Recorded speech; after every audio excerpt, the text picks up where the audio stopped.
I'll tell you what happened, but I can't say it directly. There's a book to me that encapsulates my entire experience before I left the show. And the book is called Pimp. It's written by a guy named Iceberg Slim. Here, bring it up here. This is Matthew. Matthew was from France. He's white.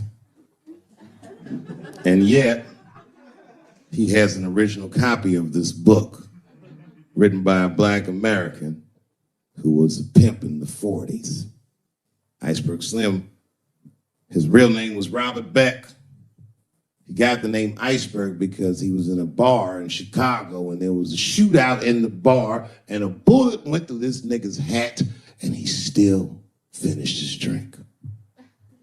Pimps love shit like that. They said, man, you ice cold. And he said, I like that. And it stuck. This book is so heavy in the front. It has a glossary of pimp terms because the ideas are so foreign to the American ears. For instance, do you know what the phrase mileage on a hoe means?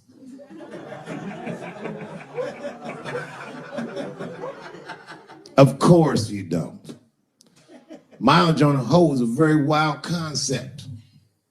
It means that pimps understand there's a finite amount of bad shit a person can do before they'll lose their fucking mind. And a good pimp can look at a woman that he's never seen before and call it, she's good for 500 fucks. That's her mileage. Anything over that, that bitch is gonna spill. They do it to you. Why the fuck do you think most of us work from 9 to 5? 9 to 6 might kill a bitch.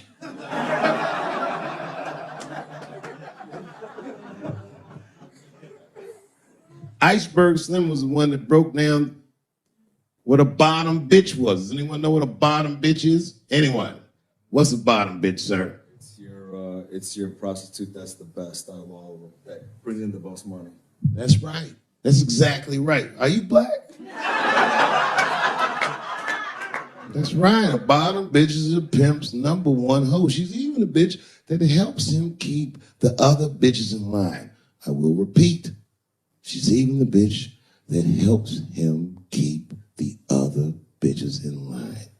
The pimp was McDonald's and the bottom bitch is his French fries.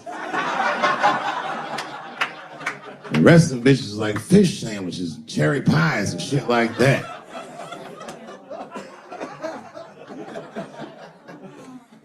Iceberg Slim breaks down some of the coldest capitalist concepts I've ever heard in my life. He describes in detail how these men break women so that they will give them the money that they make with their own bodies. There's a story in here so cold it makes me shudder to think about it. Well, Iceberg Slim is trying to control a woman that he finds uncontrollable. So he asks the older pimp how he can rein her in. And the older pimp says, oh, that's easy, Iceberg. All you have to do is beat that bitch with a coat hanger and then run her a bath and give her some pills. She'll be so grateful that you fixed her that she'll forget you were the motherfucker that beat her in the first place. That's some cold shit. Now, at the end of this book, Iceberg Slim tells a story. It's kind of the crescendo of the book. And in the story, Iceberg Slim's bottom bitch is at the end of her mileage. If she was good for 500 fucks, she was at 498. She was bubbling. You could see it. She was going crazy. She started saying all kinds of shit. Oh, I always wanted to be in the circus. Circus, this bitch is stupid. I can juggle too, you know. Juggle? He had to let her go. It's hard to let her go. A bottom bitch go. And he wasn't ready to let her go because his organization couldn't handle losing her. But she didn't know that. She didn't know how important she was. So what he did was he called her to a diner. He said, look, bitch, You and I gotta part ways. She said, fine, motherfucker. I don't need you anyway because I know somebody at Ringling Brothers. She was like, all right, bitch, whatever.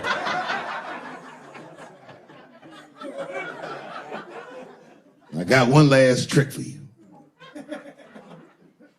It's a big money trick. You do this for me, you get paid, I get paid, and we go our separate ways. She said, fine, motherfucker, what do you want me to do? He said, okay, there's a guy in a hotel across the street. He's waiting for you in room number 7. I want you to go over there and I want you to fuck him. But before you do, I need you to put some of this stuff in his drink. And then he's gonna fall asleep. When he does, there's a briefcase on his bed. Bring the briefcase to me. That's the trick, bitch. Can you handle it? She said, fuck yeah, I can handle it. And I can't wait to get rid of you. And then she ran outside, jumped on a unicycle and pedaled across the street. An iceberg washed her. He was like, man, she's pretty good.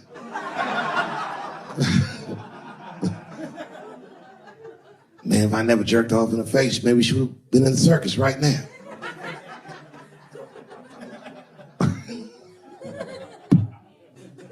She runs up to the motel steps and she disappears in room number 7 and she's gone for a real long time.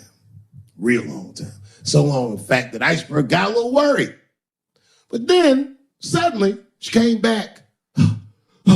He said, what's going on, bitch? Where's the briefcase? She said, I didn't get it, Daddy. He said, what do you mean you didn't get the briefcase, bitch? What's wrong with you? She said, oh, I did everything you said, but that man don't look right. Something wrong, Daddy. He said, what do you mean something's wrong, bitch? Did you put that stuff in his drink? She said, I did everything you said, Daddy. I put all of it in his drink. He said, wait a minute, bitch. Wait a minute. You put all of it in his drink? Now he had to see for himself.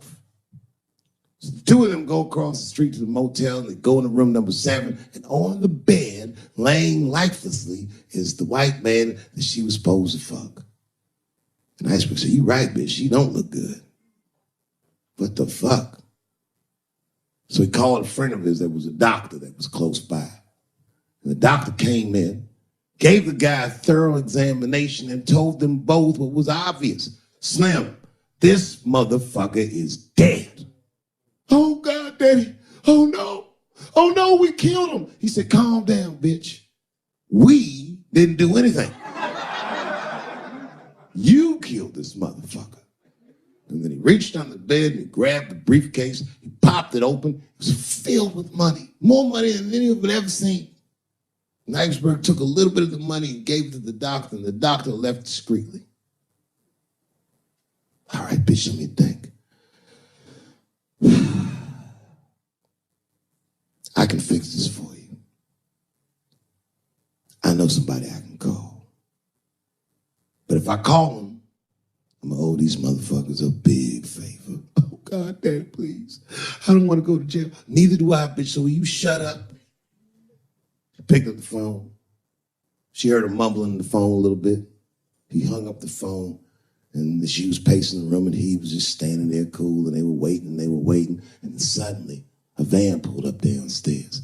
2 guys get out with a carpet. They walk upstairs. They roll that carpet out on the floor. They throw the body in the carpet. They roll that motherfucker up like a burrito. They pick that shit up and they throw it in the back of the van.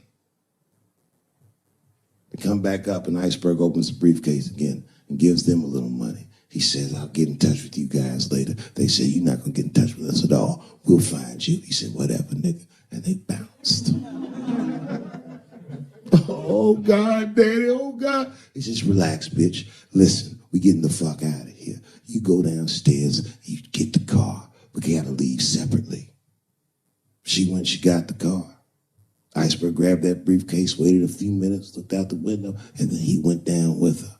They both got in the car, and they drove off. She was a blubbering mess. Oh, you did all this shit. He said, I told you, bitch. We didn't do anything. You killed a motherfucker, and I cleaned him up. And now we got us a secret, okay? Now, I know I'm not going to tell, bitch. It's you. Oh, no, I ain't going to tell. He said, all right, baby, cool. I'm going to need you to stay with me for a while till this shit cools down. She goes, okay. That's the game. That's how the whole shit works, ladies. You understand? This bitch was at the end of her mileage. She was at 498. She ended up tricking for Iceberg for another 6 months. She must have turned another 200 tricks for him. Do you understand? That's some cold shit. And the cold shit about it is that the dead guy on the bed wasn't even dead at all. This motherfucker was just a friend of Iceberg's acting like he's asleep. The doctor wasn't a doctor. It was a motherfucking butcher that happened to have a white coat. And the dudes who came in the moving van clothes was dressed like movers because they were movers. Iceberg had gotten a new apartment. And the bag of money was Iceberg's money in the first place. The money he got from all those women. That's a cold game. That's the motherfucking capitalist manifesto. And that's why I went to South Africa. So now we got us a little secret, bitch.